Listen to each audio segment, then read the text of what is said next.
여러분 안녕하십니까, 빨간아재입니다. 오늘 대장동 위례 사건 공판을 보고 나왔는데요. 오늘도 정영학 회계사에 대한 증인신문이 계속됐습니다. 근데 이 정영학 회계사가 매번 증언할 때마다 검찰이 굉장히 곤란할 듯한 그런 증언을 쏟아내고 있는데, 오늘은 어떤 증언을 했냐면 유동규가 과거에 한 10년 지난 일입니다. 과거에 남욱 변호사하고 정영학 회계사의 뺨을 때린 적이 있어요. 그래서 이 대장동 사건 수사 초기에 2021년에도 막 언론에 보도가 되고 했었죠. 그런 일이 있었다. 근데 법정에서는 두 가지가 논란이 됐던 겁니다. 왜 때렸냐? 언제 때렸냐? 이 두 가지를 가지고 계속 의심이 증폭이 됐는데, 뭐 검찰이나 유동규, 남욱은 그 때린 이유가 남욱하고 정영학이 유동규를 속이고 위례사업 지분을 갖고 있었다.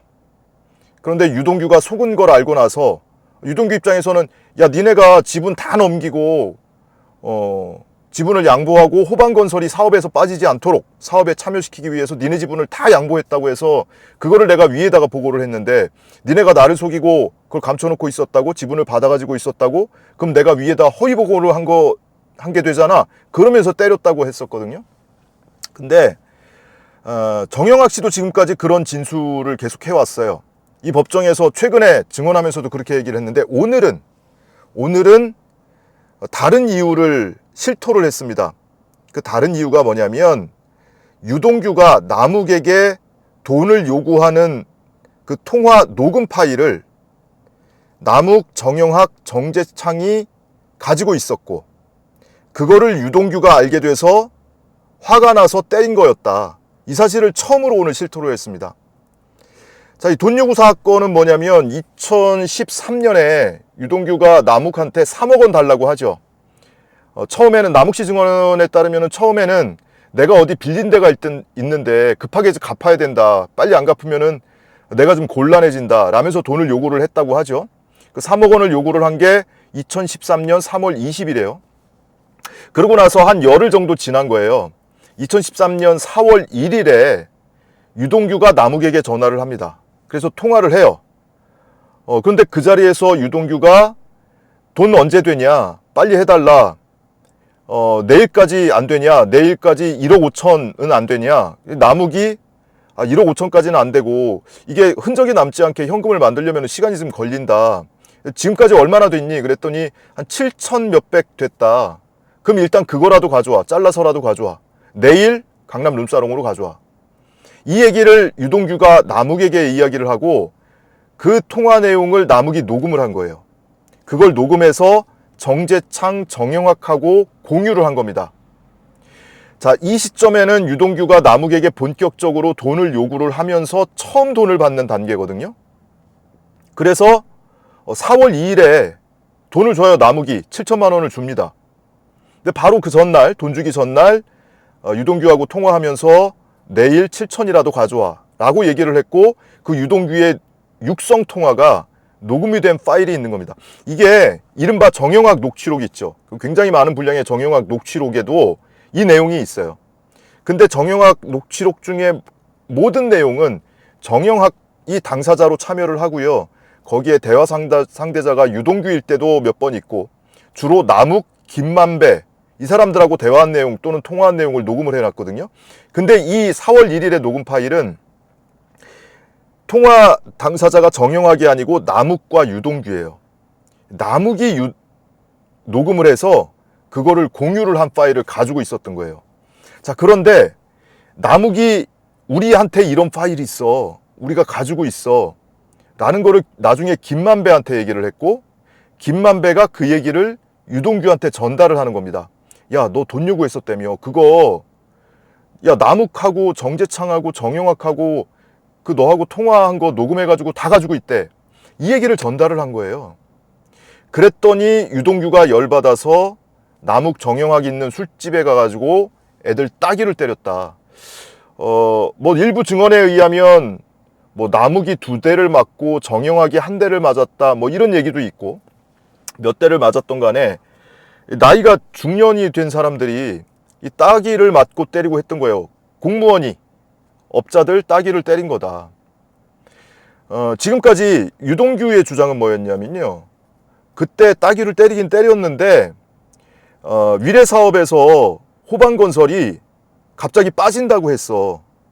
그랬는데 남욱하고 정영학, 정재창 이 업자들이 호반건설을 붙잡기 위해서 자기들 지분을 다 포기하고 호반의 지분을 다 넘긴다고 나한테 얘기를 했어.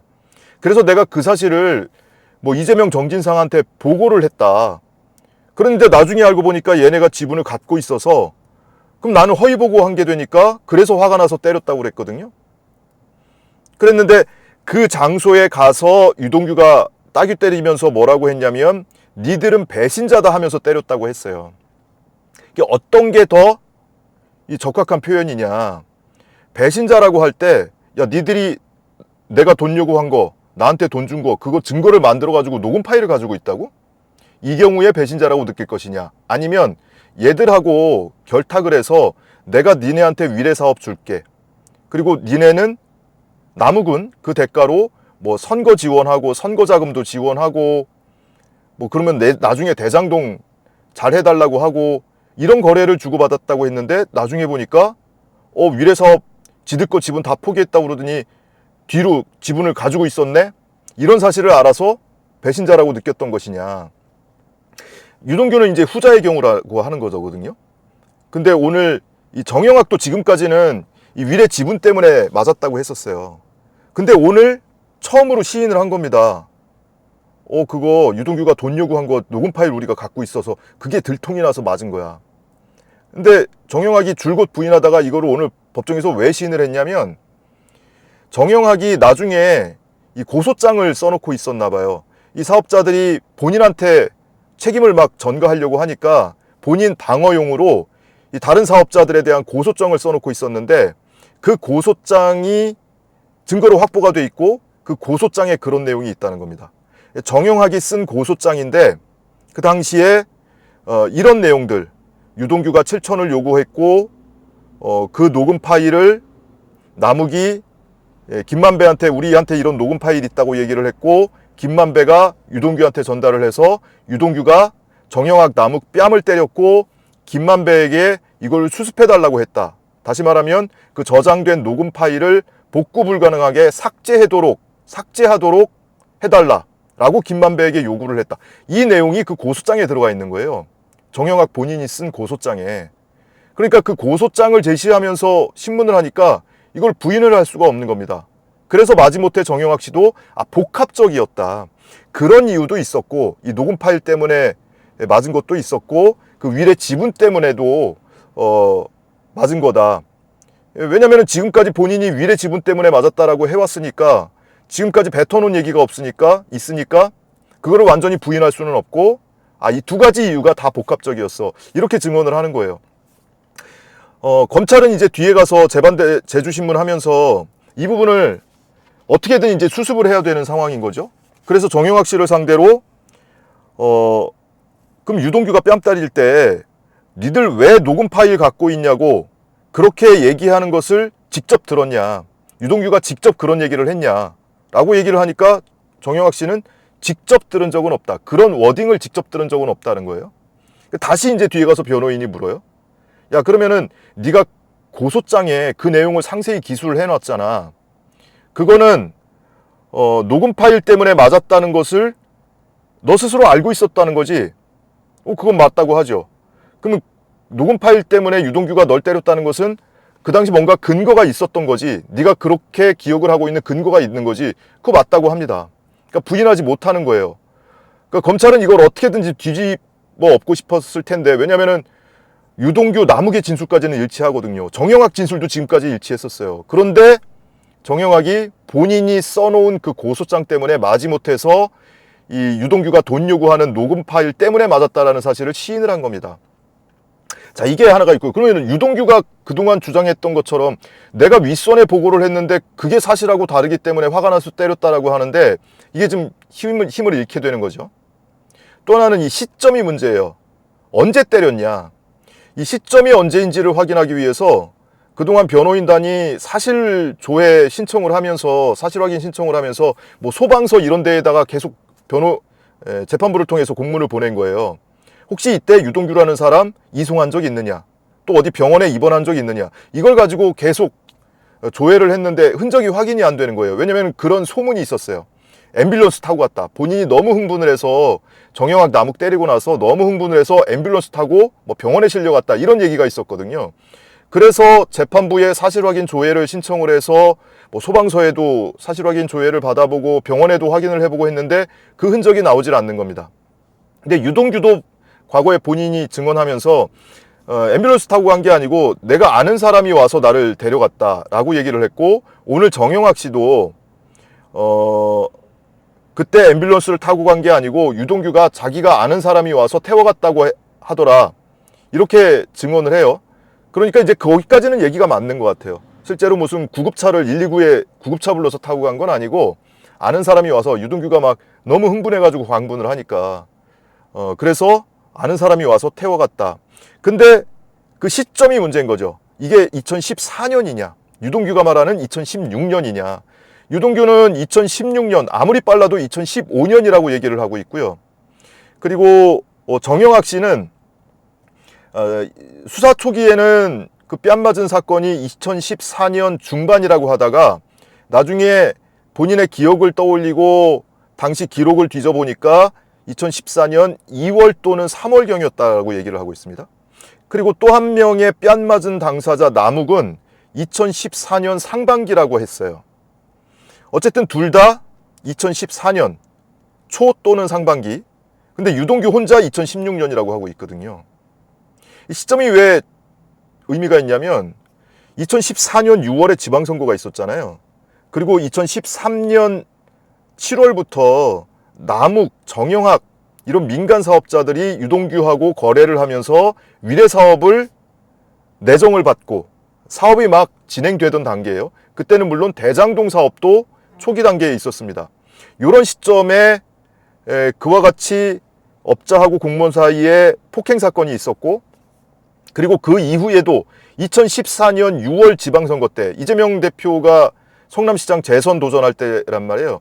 그때 이 민간 사업자들이 이재명 시장에 선거 자금도 지원해 주기로 했고, 그리고 뭐 정진상, 김용한테 뇌물도 주고, 그리고 선거 운동도 해줬고 막 이랬다고 지금 주장을 하고 있거든요. 계속 선거 얘기를 하고 있어요. 근데 이렇게 뺨 맞은 사람들이 그 직전에 뺨을 맞았다면, 선거 직전에, 정영학은 그 뒤로 한 5년 동안, 5, 6년 동안 유동규하고는 얼굴도 안 봐요. 남욱도 한동안 유동규하고 연락을 안 합니다. 김만배를 통해서 연락을 해요, 한동안. 그런데 2, 3월에 뺨을 맞고 6월에 선거가 있는데 그 두어 달 동안 무슨 선거운동을 열심히 돕고 선거 자금을 지원을 하고 누구 유동규 통해서 김용, 정진상한테 뇌물을 주고 이랬다는 게 이게 앞뒤가 맞지 않는 것 아니냐. 그러니까 유동규는 아니야, 선거 다 끝나고 2015년 또는 2016년에 뺨을 때린 거야. 그래야 유동규가 본인의 주장에 설득력을 갖게 되잖아요. 그래서 이와 같이 주장하는 것 아니냐. 그래서 이 시점에 대해서도 논란이 있었는데, 이 정영학 씨는 남욱과 마찬가지로 2014년이었다. 심지어 그게 2, 3월경이었다. 라고 얘기를 하는 거예요. 그러니까 그 뺨을 때렸다고 하는 2014년 4월, 그 1년 전에 이 돈을 요구를 한 거잖아요. 2013년 4월에 돈을 요구하면서 그게 녹음이 됐던 거거든요. 그렇게 해서 4월 2일에 강남 룸사롱에서 남욱이 가져온 7천만 원을 유동규가 받아요. 여기까지 다툼이 없어요. 그런데 유동규는 이 7천만 원은 김용에게 뇌물로 줬다라고 하는 거고요. 그리고 이 녹음 파일뿐만이 아니고 4월 16일에도 파일이 또 있습니다. 이땐 동영상도 있고 사진도 있어요. 얘네가, 유동규가 계속 돈을 요구를 하니까 1억을 이제 가져오라고 했는데 9천만 원 만든 거예요. 1천만 원이 부족했던 거죠. 근데 남욱, 정재창, 정영학 셋이서 돈을 만들어 가지고 한 자리에 모여서 정재창이 제안을 합니다. 야, 이거 우리 사진 찍어 놓자. 그게 녹취록이 있어요. 그래서 그 자리에서 사진도 찍고 동영상도 촬영된 게 있습니다. 이게 보름 간격으로 이런 일이 벌어진 거예요. 그런데 지금까지는 4월 16일 동영상만 알고 있었는데 아, 4월 1일에 남욱하고 유동규하고 통화 녹음 파일이 있는 바로 그것이 1년 뒤에 유동규가 이 남욱하고 정영학을 뺨을 때린 그 발단이 됐던 거구나 하는 거를 오늘 법정에서 처음으로 알게 됐습니다. 정영학 씨가 지금까지 몇 주간에 걸쳐서 증언을 하면서 계속 검찰이 곤란해할 법한, 검찰이 화들짝 놀랄 법한 그런 증언을 계속 연달아 해오고 있죠. 그러니까 뭐 정영학 씨라고 어디서 어디까지 뭐 진실을만을 얘기하는 건 아닐 수도 있고, 더더군다나 본인의 그 녹취록과 녹음 파일도 일부는 본인이 선별해서 제출했다는 사실을 법정에서 시인하기도 하고 했기 때문에 늘 이제 의심의 눈초리를 가지고 보긴 봐야 되는데, 이 유동규하고 이 진술이 엇갈리는 부분, 그 중에 누구의 진술이 더 신빙할 만한 것이냐, 그런 측면에서는 유동규보다는 정영학의 진술을 더 믿을만 하지 않느냐, 이런 생각을 좀 할 수가 있었습니다. 자, 정영학 씨에 대한 증인신문은 1차로는 이제 오늘까지 해서 끝났고요. 오늘은 이재명 대표는 출석을 안 했어요. 왜냐면은 정진상 전 실장의 뇌물 등 혐의, 이재명 대표하고는 무관한 혐의거든요. 이 부분에 국한을 해서 증인신문을 하기로 했기 때문에 이재명 대표는 변론 분리해서 출석하지 않은 가운데 오늘 증인신문이 진행이 됐고, 이번 주 금요일에는 다시 병합이 돼서 이재명 대표도 또 출석을 해야 됩니다. 그 위례사업 사업계획서 그 계획서 초안을 만들었던 미래에셋 박모 씨가 증인으로 출석할 예정이에요. 이 사건도 계속 방청을 좀 팔로우하도록 하겠습니다. 자, 오늘 공판 소식은 짧게 이 정도로 마치겠습니다. 시청해주신 여러분 고맙습니다.